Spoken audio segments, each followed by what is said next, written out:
Okay? Now, meron pong isang matandang kwento tungkol po sa isang Jewish rabbi. Yun pong mga guro.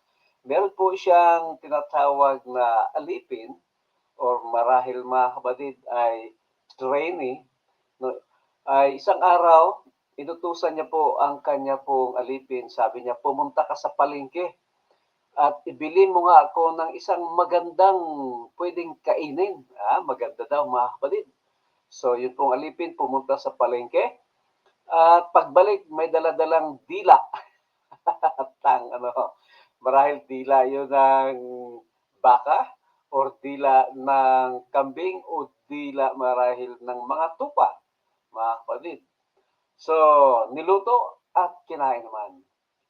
Sumunod na araw, sabi po muli ng Jewish rabbi sa kanyang alipin, pumunta ka naman sa palengke at ibili mo ako ng, sabi niya, ay yung medyo masamang pagkain. Nung una po ay yung mabuti at masarap kainin. Ngayon, yung masama naman na pagkain. Mga kapatid, maya-maya bumalik po yung alipin at ang dala-dala po ay dila ulit. Mga kapatid, nagtanong na yung Jewish rabbi sa kanyang alipin. Sabi niya, bakit nung una nung inutusan kitang bumili ng mabuti at masarap kainin ang pinili mo dila? Ngayon, nung sinabi ko yung masama naman ang bibilin mo, dila pa rin ang binili. Sabi po nung alipin mga kapatid, ay alam naman po ninyo, guro, sabi niya, good comes out from it, and bad comes from it. Sabi po niya, ay ang mabubuting bagay at ang mamasasamang bagay ay nagmumula sa dila. Sabi niya, when tongue is good, there is nothing better. And when the tongue is bad, there is nothing worse. Sabi po niya, kapag ang dila daw po ay mabuti, ay lahat ng mabuti ay lumalabas sa kanya. Pero kapag ang dila naman ay masama, ay walang kasing sama naman. Ang lumalabas mula sa dila. Wow, mga kapatid. Actually, ito rin po ang patutuo ng Biblia. Sabi po sa atin ng Biblia, in James chapter 3, mga kapatid, verse 5 to 6, ano pong sabi? Kung babasahin natin mga kapatid. Sabi po dyan, likewise, the tongue is a small part of the body, but it makes great boasts. Consider what a great forest is set on fire by a small spark. The tongue is a fire, a world of evil among the parts of the body. It corrupts the whole body, sets the whole course of one's life on fire, and is itself set on fire by hell. Ano sinasabi dito mga kapatid? Sabi daw po ay ang isang maliit na bahagi ng ating katawan na ito, sabi po, it corrupts the whole body. Pinapahamak niya ang buong katawan. Kaya nga po, it is good and right to consider or to recognize the need to control the tongue. Napakahalaga po pala talaga na kailangan po matutunan natin na makontrol ang ating mga dila. Bakit po mga kapatid? Unang-una, every idle word will be judged. O lahat po ng mga masasamang salita na nagmumula o sinasabit at sinasabi ng ating maliit na dila, tayo'y hinahatulan dyan. Ang sabi po ng Matthew 12:36, but I say unto you that every idle word that men shall speak, they shall give account thereof in the day of judgment. Akala po natin yung mga ginagawa lang natin mga kapatid, ay doon lang tayo hahatulan. No, hindi po. Kahit po sa ating mga salita, tayo po ay hahatulan, mga kapatid. At ang sabi nga po dito sa James chapter 1:26, ano man daw po ang ganda ng atin pong pananampalataya o sabihin po ng ating relihiyon o ng simbahang ating sinasamahan, ano man ang ganda ng promotion natin tungkol sa ating pananampalataya, pero kung hindi natin makontrol ang ating dila, ang sabi po, if any man among you seem to be religious and bridled not his tongue, but deceives his own heart, this man's religion is vain. Wow! Mga kapatid, kahit pa religious tayo, no? Kaya nga po ako'y nasasabihan, minsan o hindi man madalas ng aking misis, no? Ang gaganda ng mga sinasabi mo kapag naka-online ka, pero pag kami ang kausap mo, ay ang sasakit. Mga kapatid. Ngayon, nakakalungkot po. Aminado ako dyan. Meron po mga time na ganyan ang inyong lingkod. So, kaya po, itong pinag-aaralan natin mga kapatid, para sa ating lahat ito. Walang kabuluhan ng ating pananampalataya. Walang kabuluhan, anumang magandang simbahan na atin pong kinabibilangan kung ang ating dila ay hindi po natin kayang kontrolin, mga kapatid. At alam niyo po ba na ang sabi po ng Proverbs chapter 10 verse 19 na madalas ang kasalanan po natin o mas marami tayong kasalanan na nagagawa dahilan po sa ating mga maliliit na dila. Sabi po, when words are many, sin is unavoidable. Kapag marami tayong sinasabi mga kapatid, mas marami tuloy tayong nasasabing masama. But he who restrains his lips is wise. Kaya po pala maganda rin yung tahimik ka na lang, kaysa maraming sinasabi. So kaya nga po kung titingnan natin dito ang problema, we have the gift of speech, but this is an opportunity for sin. Yun pong gifts of speech ay nagagamit, mga kapatid, sa hindi magandang mga pananalita. Mga pananalitang mga nakakasakit sa damdamin ng ating kapwa, mga kapatid. Kaya nga po ay napakahirap ng ganitong kalagayan. Napakahirap mga kapatid kung hindi natin matutunang kontrolin ang ating mga dila. Kaya nga po kailangan nating pag-aralan. So what what do we need to do mga kapatid? Anong kailangan nating gawin? Ang sabi po sa atin, purify the mind. Change the source of the foul tongue. Kasi alam naman po natin, di ba mga kapatid, na yung lahat ng mga iniisip natin, kung ano yung galing sa ating maisipan, yun po ang lumalabas sa ating mga bibig. Yan ang sinasabi ng ating maliliit na dila. Kaya po, kailangan nating palitan ang source. Kailangan po nating i-purify ang dila. Filthy mouth comes from filthy minds.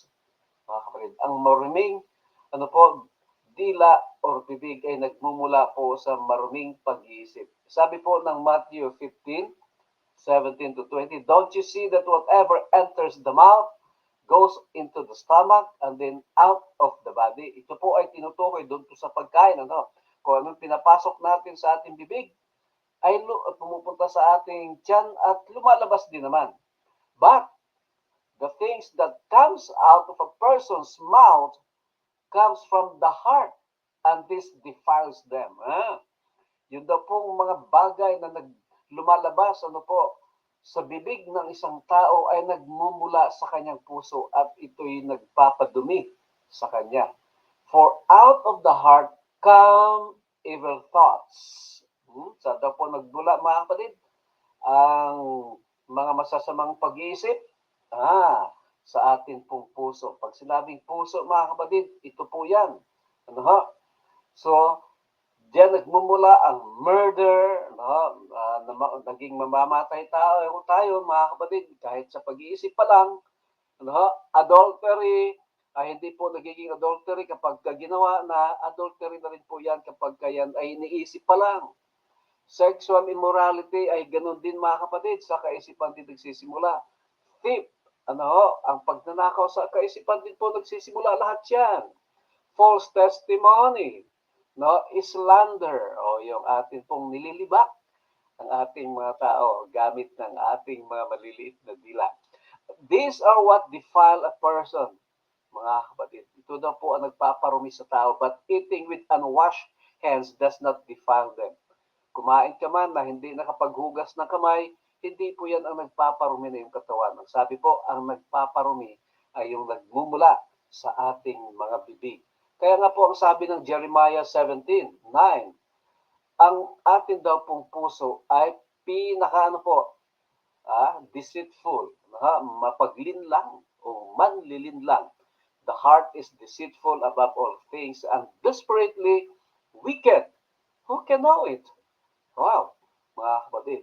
At ang sabi po ng Genesis chapter 8:21, evil heart o heart evil from the, kahit daw po nung tayo yung mga bata pa, mga kapatid, ay meron tayong tendency na gumawa ng kasalanan. Kaya nga po ang sabi ng Romans 12:2 ay kailangan po nating magbago. At ang pagbabago, mga kapatid, ay mula po sa ating isipan. And be not conformed to this world, but be transformed by the renewing of your mind, that you may prove what is that good and acceptable and perfect will of God. So, ang pagbabago dito nagmumula, mga kapatid. At kung nagbago dito, mga kapatid, ay ang nagbabago din ang namumutawi at sinasalita ng ating maliit na dila. So, kailangan po natin na ang salita ng Panginoon ay atin pong pakaingatan sa ating mga puso. Sabi po niya ng Psalms 119:11, I have hidden your word in my heart that I might not sin against you.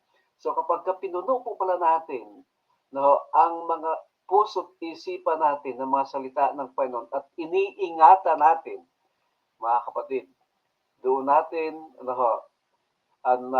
ko-control ang ating mga dila. Ang sabi nga po ni Paul sa Philippians 4:8, whatever is true, whatever is noble, whatever is right, whatever is pure, whatever is lovely, whatever is admirable, if anything is excellent or praiseworthy, think about such things. So, yun po ang ating isipin, mga kapatid.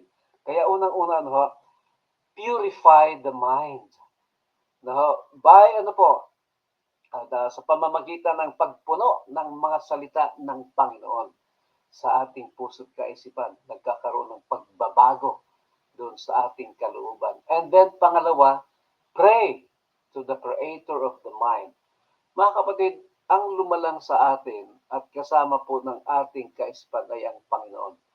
At alam niya kung papaano, mga kapatid, magkaroon ng pagbabago dito. Kaya ipanalangin natin. Hindi natin kaya yan. Si David nga po, ang panalangin niya, in Psalms 51:10, create in me a clean heart, O God, and renew a right spirit within me. Mga kapatid, kailangan po nating idalangin araw-araw ito. Create in me a clean heart, mga kapatid, and renew a right spirit within me. In Psalms 141 verse 3, sabi niya, set a guard over my mouth, Lord. Sabi niya, Panginoon, ingatan niyo po ang aking bibig. Keep watch over the door of my lips. Sinasabi niya, tulungan mo po, Panginoon, na huwag ako makapagsalita ng hindi maganda. Totoo po yan, mga kapatid. At ang sabi po, kapag tayo nakapagsalita man ng hindi maganda, ay hilingin agad natin sa Panginoon na tayo patawarin. Repent therefore of this thy wickedness and pray, God, if perhaps the thought of thine heart may be forgiven thee. So, ipanalangin natin sa Panginoon na yun pong ating masasamang naiisip, kaya lumalabas sa ating mga bibig, ay patawarin tayo ng Panginoon. Kaya nga po, kailangan nating patuloy na lumakad sa liwanag in 1 John 1:7-9. But if you walk in the light, as He is in the light, we have fellowship with one another, and the blood of Jesus, His Son, purifies us from all our sins. If we claim to be without sin, we deceive ourselves, and the truth is not in us. If we confess our sins, He is faithful and just, and will forgive us our sins, and purify us from all unrighteousness. Yan, mga kapatid. So wag nating sabihin na wala tayong kasalanan. Hindi tayo nagkakamali. Hindi tayo nakapagsasalita ng hindi maganda. Lahat tayo mga kapatid, guilty dyan. No? Kailangan lamang po natin na i-confess sa Panginoon. Kasi kapag hindi natin matutunan mga kapatid na mag-confess sa Panginoon, hindi rin po natin makokontrol, no, ang ating mga dila. Pero kapag tayo nag-confess sa Panginoon, ibig sabihin po niyan, pinapasakop natin sa Kanya, mga kapatid. At kaya magkakaroon tayo ng kalakasan. So, pangatlo mga kapatid, kailangan po nating magkaroon ng panibagong habit. Build good habits. Kasi alam naman po natin, ang isang magandang ugali mga kapatid, ay, di ba ang sabi nga po, it takes 21 days, consecutive days to build a character or a habit. So, kailangan, kung halimbawa, gusto mong magbasa ng Biblia, gusto mong maging ugali yan, 21 days mga kapatid, kailangan regular time, gagawin mo yan. No? At kapag kayan daw po ay habang tumatagal na ginagawa mo, ay nagiging habit na yan, mga kapatid. So, ganun na ganun din daw po. To guard our tongue is to create a habit. Replace the sinful with the righteousness. Palitan daw po natin yung ating masasamang naiisip ng mabubuti. Ephesians 4:29 says, do not let any unwholesome talk come out of your mouths. Huwag daw pong pahintulutan na ang hindi magagandang pananalita ay magmumula sa ating mabibig. But only what is helpful. Kung ano lang nakakatulong for building others up according to their needs, that it may benefit those who listen. Kung magsasalita daw po tayo mga kapatid, hindi naman daw po yung makaka-discourage. No, hindi naman po yung nakakasakit sa ating kapwa. Hindi naman po yung parang punyal na isinasaksak sa ating mga puso, mga kapatid. No? Kundi ang ating mga salita daw po ay maging kapakinabangan sa mga nakikinig, mga kapatid. So kung magsasalita man daw po tayo sa ating kapwa, yung pag-ibig ang naririnig, mga kapatid. And Colossians 4:6 ang sabi po, let your conversation be always full of grace, seasoned with salt so that you may know how to answer everyone. Mga kapatid, parang pag sinabi pong seasoned with salt, ibig sabihin ay parang pinasarap. Puno ng biyaya kapag daw po tayo nagsalita sa ating kapwa. Sa halip na pansinin natin ang kanilang mga pagkakamali, sa halip na punain natin ang kanilang mga kasalanan, mga kapatid, sa halip na pansinin natin ang kanilang mga kapintasan, ay magsalita tayo ng maganda. Now, hindi ko po sinasabi na kapag sila'y gumawa ng kasalanan ay pupurihin natin. Mga kapatid, maraming magandang pamamaraan na ang isang nagkamaling kapatid ay hindi niya nararamdaman na galit ka sa kanya. Kundi, ang mararamdaman niya ay yung hindi mo nagugustuhan yung kanyang ginawa o di po kayong kanyang sinabi, mga kapatid. That means you are not attacking the person, but you are only attacking the issue. Magkaiba yun, mga kapatid, Kasi halimbawa po, ay ako'y nagkagawa ng kasalanan at ang sasabihin mo ay, ito kasi si pastor, ang sama-sama talaga ng ugali, palibhasa, ganyan na lahat. Pero mga kapatid, pagka ganon ay below the belt yun. Pero kapag ang sinabi mo halimbawa, pastor, maganda naman yung sinasabi mo, pero yung bahagi na yon ay medyo foul po yon. Yan, something like that. Di ba magkaiba mga kapatid? So, season with salt. So, kaya nga po mga kapatid, kailangan nating matutunan kung paano magsalita ng maganda. Kahit na may kinokorek kang nagkamali, pero ang nararamdaman nila, mahal mo pa rin siya. Di ba? Yun ang mahalaga mga kapatid. At paano po yan? Sa pamamagitan ng pag-control ng ating dila, mga kapatid. So, it must be done every time, mga kapatid. Sa tuwing tayo nagkakamali at nakapagsalita ng hindi maganda, kailangan ano po, i-correct agad natin kasi kailangan nating mag-form ng magandang